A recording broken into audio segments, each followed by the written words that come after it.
Pessoal, bora lá então? Bora. Silêncio, já acabei de prestar atenção aqui. Na última aula eu havia passado algumas questões, eu comecei a explicá-las e a gente parou em qual delas aí? Foi na 6. Qual que é a 6? Qual é o valor do juízo segundo Kant? Quais são os tipos de juízo, vocês lembram?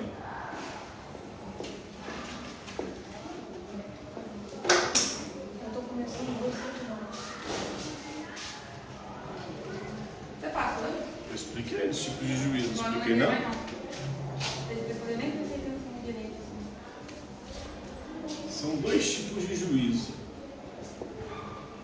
O juízo analítico e o juízo sintético.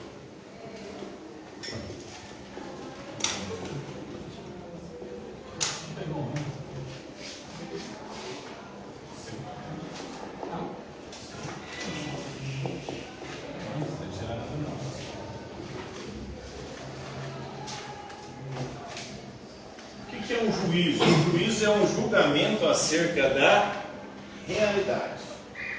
O juízo analítico, ele geralmente é chamado de truísmo ou de tautologia. Por quê? Porque o juízo analítico, esse tipo de juízo, ele não traz nenhuma novidade sobre o objeto ou sobre o sujeito. Vamos pegar uma frase, toda frase tem sujeito e predicado, né? Vamos pegar uma frase que é um juízo analítico. O círculo é redondo. Você escreveu truísmo ali? Isso, truísmo. Essa frase, o círculo é redondo, é um juízo analítico. O predicado está só reafirmando o que já está contido no sujeito. O triângulo tem 3 lados, o quadrado tem 4 lados, a bicicleta tem 2 rodas, o triciclo tem 3 rodas. Todos esses são juízos analíticos, onde o predicado nada mais faz do que explicitar aquilo que já está contido no sujeito. Então é uma obviedade, é um truísmo, é uma tautologia. O predicado não acrescenta nada de novo ao sujeito. Compreenderam? Já o juízo sintético, ele acrescenta uma novidade em relação ao sujeito. Por exemplo, a porta é verde. A porta é o sujeito. É verde é o predicado. É o verbo. Verde predicado, né? Então, quando eu digo que a porta é verde, eu estou acrescentando uma informação nova sobre a porta. A cortina é verde, o quadro é branco. Então, o predicado aqui ele está acrescentando uma novidade ao sujeito. No conceito ou no sujeito porta, está implícito que é verde? Não, cada porta tem uma cor diferente, não é? Então, se essa aqui é verde, eu estou trazendo um elemento novo para o conceito, para o sujeito, porta. A mesma coisa, a cortina é verde, o quadro é branco, o computador é preto. Então, no juízo sintético, o predicado acrescenta algo ao sujeito.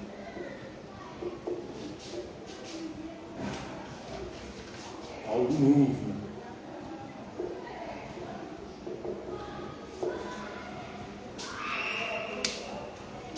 E qual é o valor dos juízos? O Kant vai dizer que o juízo analítico ele não tem muito valor. Por quê? Porque o predicado não traz nada de novo para o sujeito. O juízo sintético tem algum valor, porque o predicado acrescenta algo novo ao sujeito. Mas só que o juízo sintético ele tem um problema. Qual que é o problema do juízo sintético? O juízo sintético ele é contingente. Essa porta aqui é verde, mas nem toda porta é verde. Aquela cortina ali é verde, mas nem toda cortina é verde. Esse quadro aqui é branco, mas nem todo quadro é branco. Esse computador aqui é preto, mas nem todo computador é preto. Então ele é contingente, não é universal. Universal fosse se todas as portas fossem verdes, mas só essa aqui é verde, por isso que é contingente. E por ser contingente é também particular.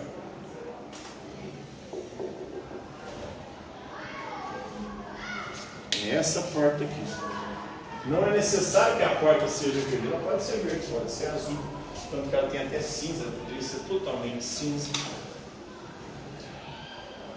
E aí o Kant vai postular um terceiro tipo de juízo,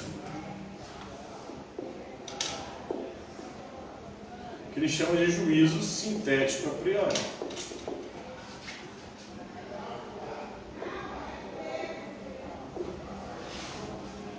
Onde o predicado acrescenta algo ao sujeito e ao mesmo tempo ele é universal e necessário.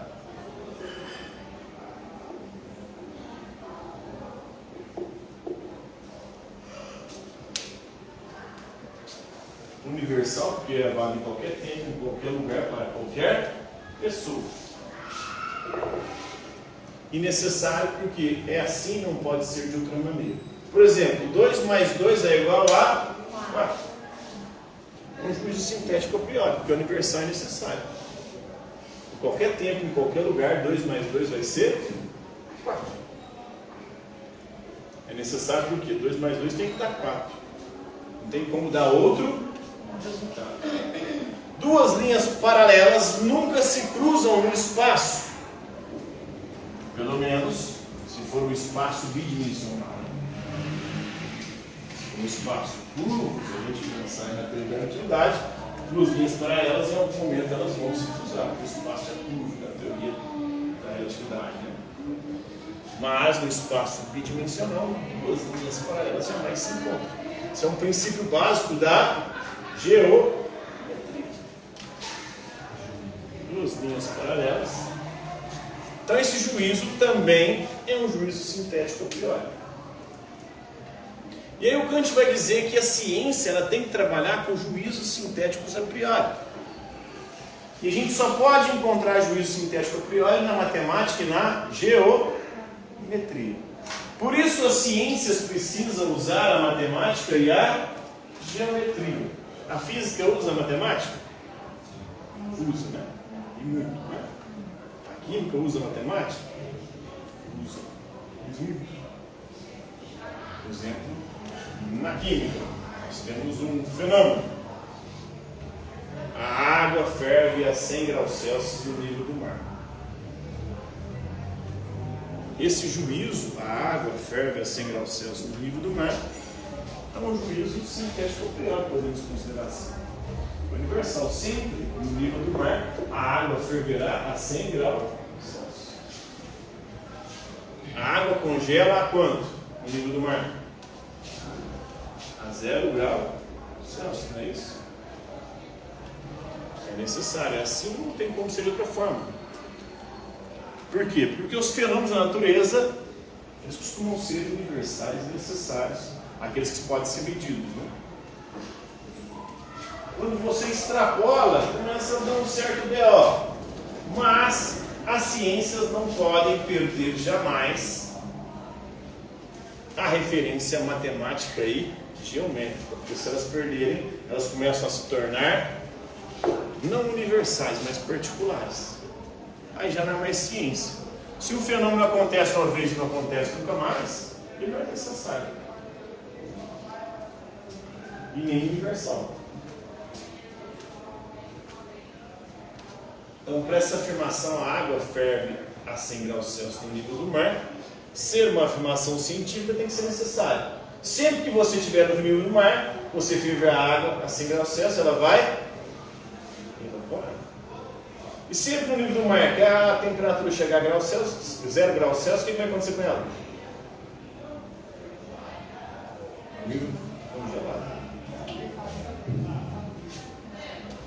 Então aí passa a ser um fenômeno que se repete. As ciências, o Kant está procurando aqui descobrir como que as ciências devem proceder.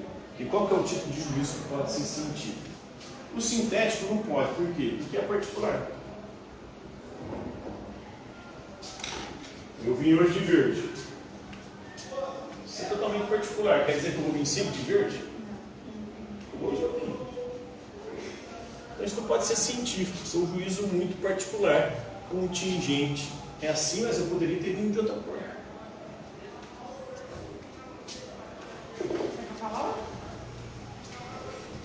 Então, dos juízos mais valiosos, para a ciência é o juízo sintético a priori.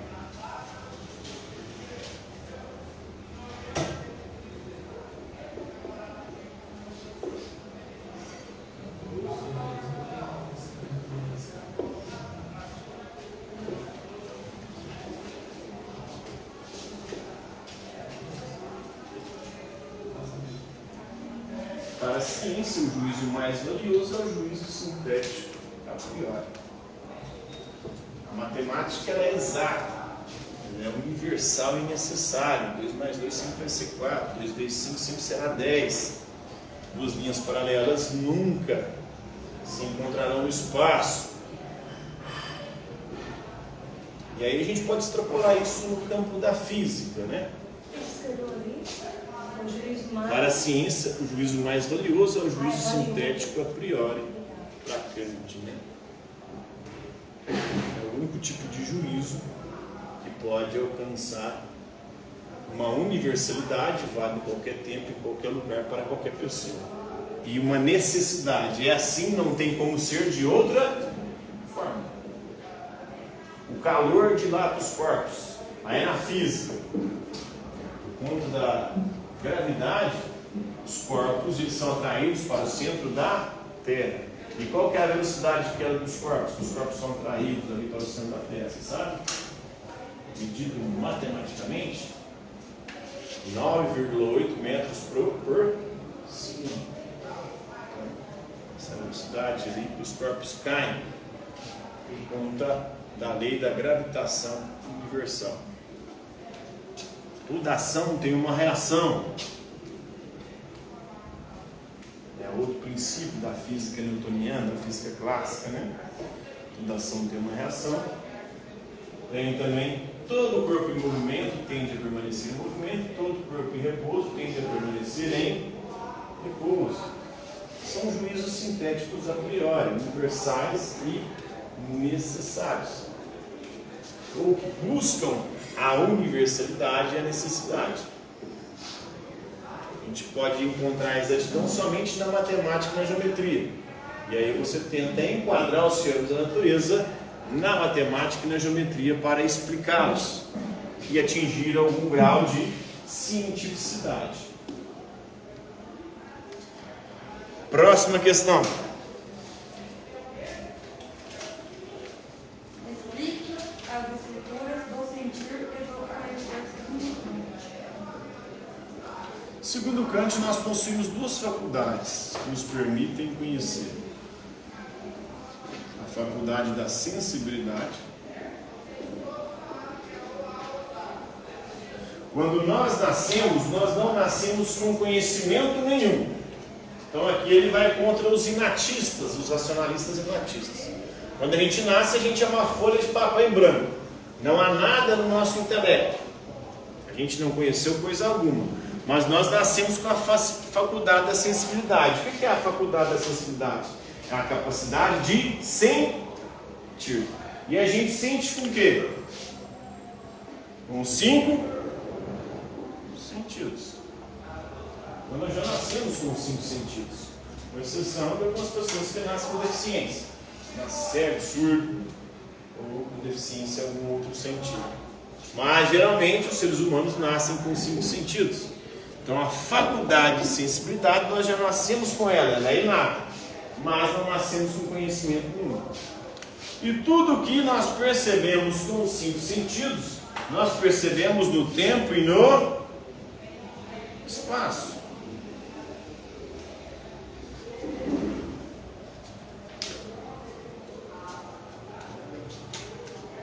E aí os 5 sentidos, com a faculdade da sensibilidade, organiza tudo no tempo e no espaço, manda esses dados, essas informações para outra faculdade, que é a faculdade do entendimento,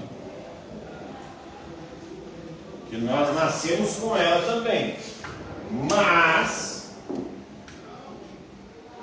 não nascemos com conhecimento nenhum. Quando a gente nasce, a gente tem algum conhecimento, segundo Kant? Não, né? Como é que a gente vai adquirir conhecimento, segundo Kant? Através dos 5 sentidos. A faculdade da sensibilidade. Nós vamos captar no tempo e no espaço os dados. E aí a sensibilidade, os nossos sentidos vão enviar esses dados para o nosso entendimento. O nosso entendimento vai organizar esses dados em categorias. E aí vai produzir o conhecimento. Então é assim que a gente conhece segundo Kant. Quando a gente nasce, nós não nascemos com conhecimento nenhum. Mas nós nascemos com o quê? Com a capacidade de sentir e de entender. Os sentidos captam os dados da realidade. Enviam esses dados para o entendimento. O entendimento organiza esses dados por meio das suas categorias e transforma isso em conhecimento. Conseguiram compreender? Bagulho meio aí diferente, né? Precisa de um pouco mais de trato e de também se expor ou entrar em contato com esse conteúdo. É meio chato, meio intenso, mas é a forma como a gente conhece. Ninguém conseguiu refutar de forma plena ainda esses princípios do conhecimento segundo Kant, né? Juízo analítico, juízo sintético, analítico é o turismo, a tautologia, porque o predicado não acrescenta nada para o sujeito, o sintético ele é particular, é contingente, o juízo sintético a priori é aquele que vai ser o mais valioso, o mais importante para a ciência, porque vai produzir um conhecimento universal e necessário. A ciência deve trabalhar com a universalidade e a necessidade. E aí como que nós conhecemos? Como que nós formamos os nossos juízos? Começa tudo com os sentidos. Você vê, ouve, sente o cheiro, sente o sabor e sente a viscosidade. Os sentidos vão mandar esses dados, essas informações para onde?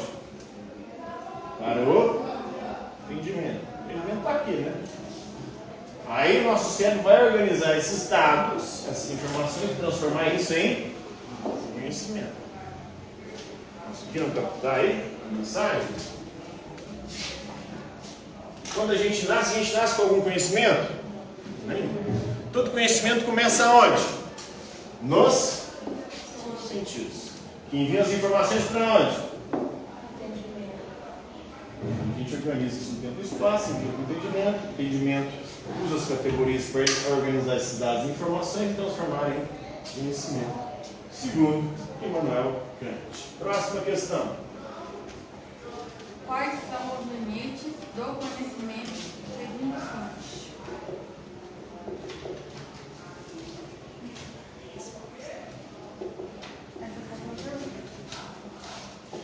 Quais são os limites do conhecimento segundo Kant?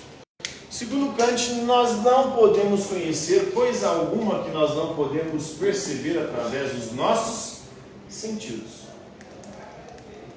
Por quê? É com sentidos que iniciam todo e qualquer conhecimento. Então nós podemos conhecer Deus? Não. Pelo menos cientificamente. Você pode especular sobre Deus, mas cientificamente jamais poderemos provar que Deus existe. Por quê? Porque ninguém pode ver Deus, ninguém pode ouvir Deus. Ninguém pode tocar Deus. Ninguém pode sentir o cheiro de Deus nem o sabor. Por mais que as religiões digam, né? Ah, Deus falou comigo. Isso não é possível. E não é Deus que está falando. Provavelmente são vozes da sua cabeça que estão falando com você. Essa experiência é inteiramente subjetiva. E para Kant, todo conhecimento, na verdade, inicia-se como sujeito. O conhecimento, de alguma forma, é subjetivo. Inclusive, nós não conhecemos a realidade como a realidade é. Eu conheço a realidade como eu a percebo.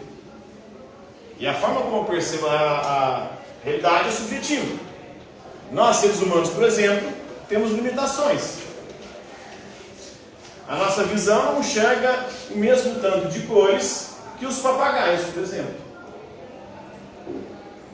Então, as imagens dos papagaios são muito diferentes das imagens que nós vemos. O mosquito enxerga o mundo também de uma forma completamente diferente da nossa. Qual das imagens está certa? O cachorro enxerga menos cores que a gente. Qual a imagem da realidade é a verdadeira? A nossa, do ser humano? A do papagaio? A do cachorro ou a do mosquito? Qual que é a verdadeira? No Kant não dá para saber. Qual que é a verdadeira? Porque, na verdade, é o sujeito que constrói o conhecimento sobre a realidade. Um daltônico percebe a realidade diferente de alguém que enxerga as cores. Normal. O sujeito surdo também percebe diferente. Então, cada pessoa tem uma percepção diferente da. Então, qual que é o limite do conhecimento? Não podemos conhecer coisa alguma que não possamos perceber com os sentidos. Então a teologia pode ser ciência? Nunca. A teologia é o estudo de Deus.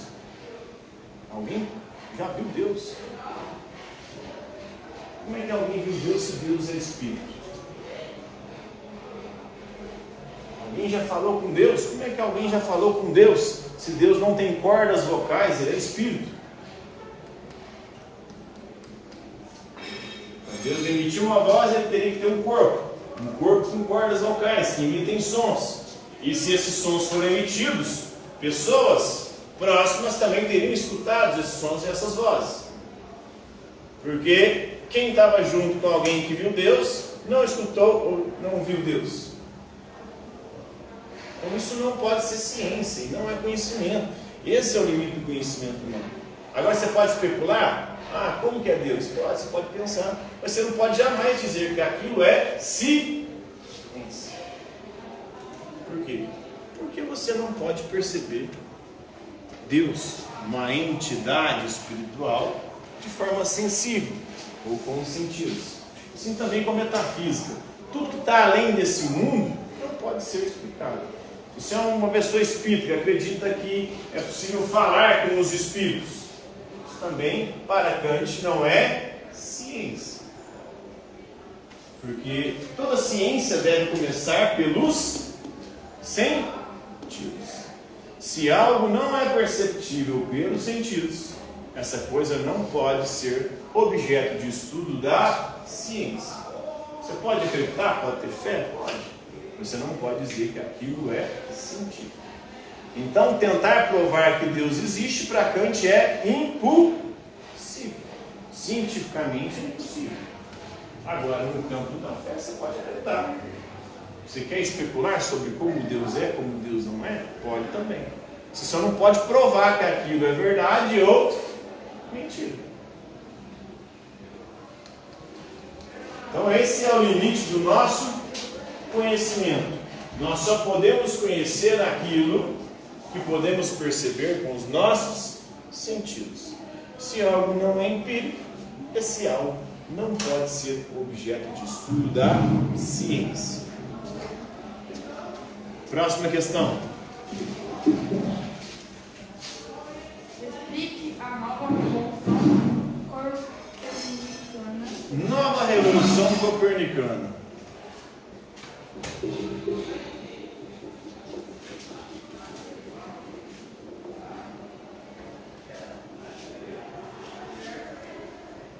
Nicolau Copérnico foi o responsável por fazer uma revolução na astronomia.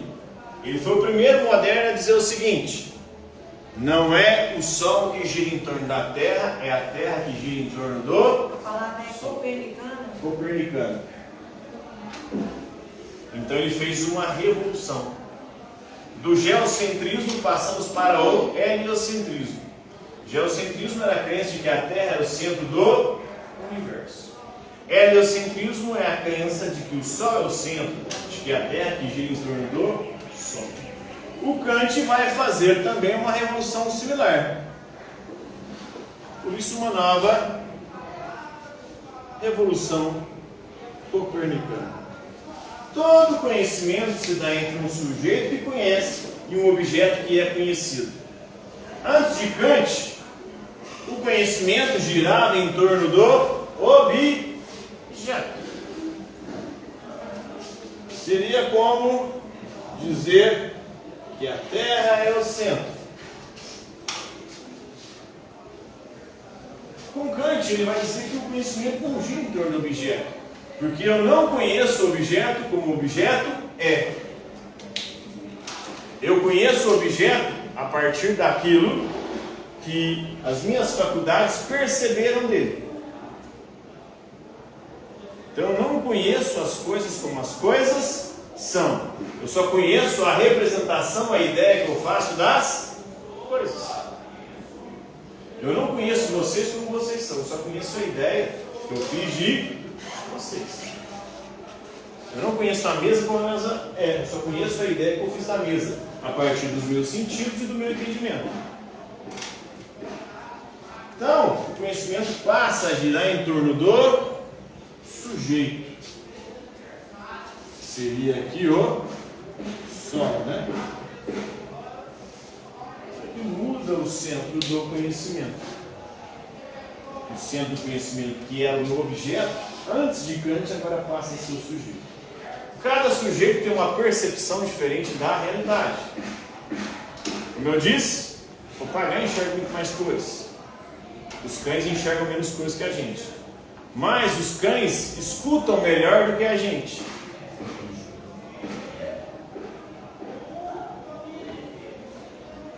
Os cães sentem cheiros que a gente não sente. E vem coisa que a gente não vê. Eles são muito, a visão deles é muito boa, né? A gente vê mais coisas do que eles. Então, Eles são mais se a gente bonitos. falar o que eles veem, coisa que a gente não vê. Então, mas aí depende, né? Eles percebem mais com os outros sentidos, com audição. Eles escutam muito, por isso que o fogo de artifício para eles é extremamente. Eles são têm um ouvido bem. Eu ouvi dele. Tem O fogo de artifício para eles são estresse. exatamente. Barulho, né? Eles entendem o barulho de muita forma, principalmente o estalido de fogos de artifício, né? Então isso aí afeta de forma significativa a audição deles. Eles cheiram muito melhor, sentem muito mais cheiros que a gente, agora enxergar, eles enxergam pior do que nós.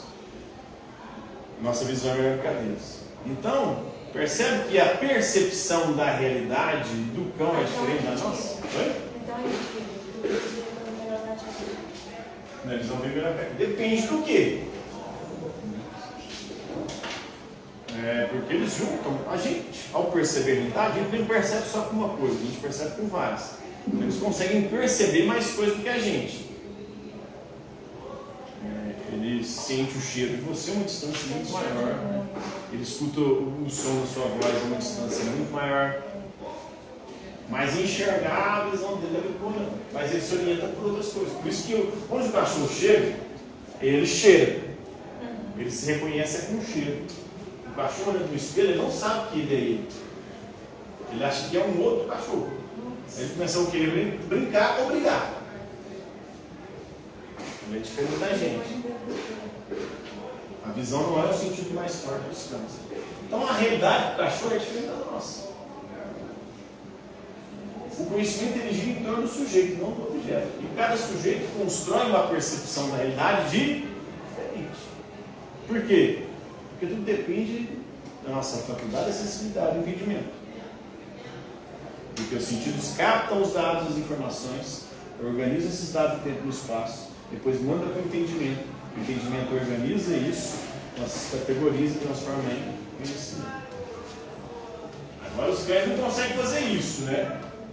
Todo esse processamento, porque eles não têm faculdade de entendimento, eles têm só sentidos, né, da sensibilidade. Eles não organizam isso em categorias para poder transformar como conhecimento. Por exemplo, aí elaborar a teoria da gravidade, a teoria da evolução, a teoria do Big Bang. O cachorro jamais vai conseguir, por quê?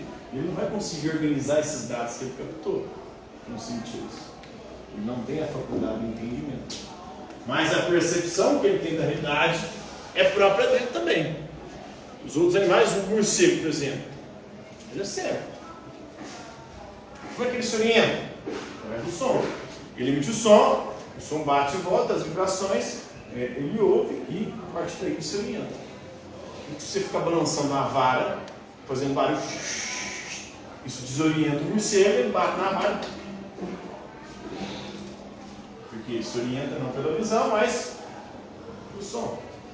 Animais que têm uma visão noturna muito melhor que a nossa, tipo, os animais de hábitos noturnos, eles têm uma visão que consegue captar meio que quase infravermelho, captar o calor.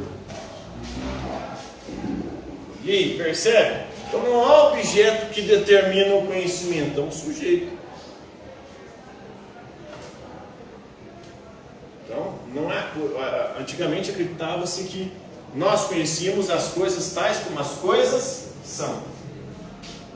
Aí o Kant vai dizer que não. Nós conhecemos as coisas tais como a gente as percebe, não como elas são de verdade. Eu não conheço a coisa em si.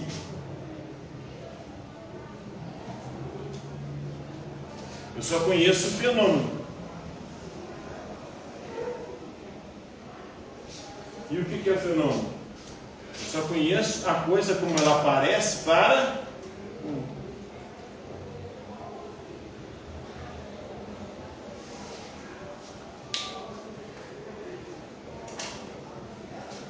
eu só conheço a aparência das coisas, eu não conheço a essência.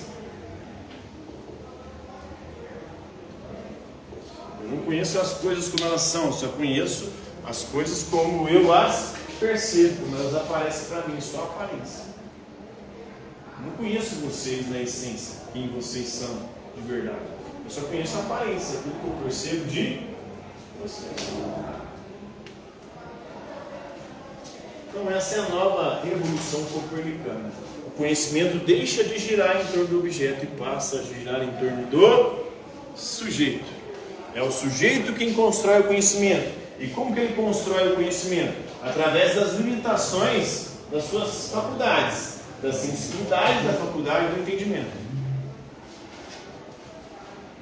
Uma pessoa que tem a faculdade de entendimento afetada, por exemplo, um sujeito com síndrome de Down, ele não consegue produzir o mesmo conhecimento que uma pessoa normal. Porque o entendimento dele vai organizar isso de forma muito menos, vamos dizer assim, sofisticada. Então, o mundo com síndrome de Down é diferente do mundo com a pessoa considerada. Porque todo conhecimento depende sempre do sujeito. Vamos orar ali.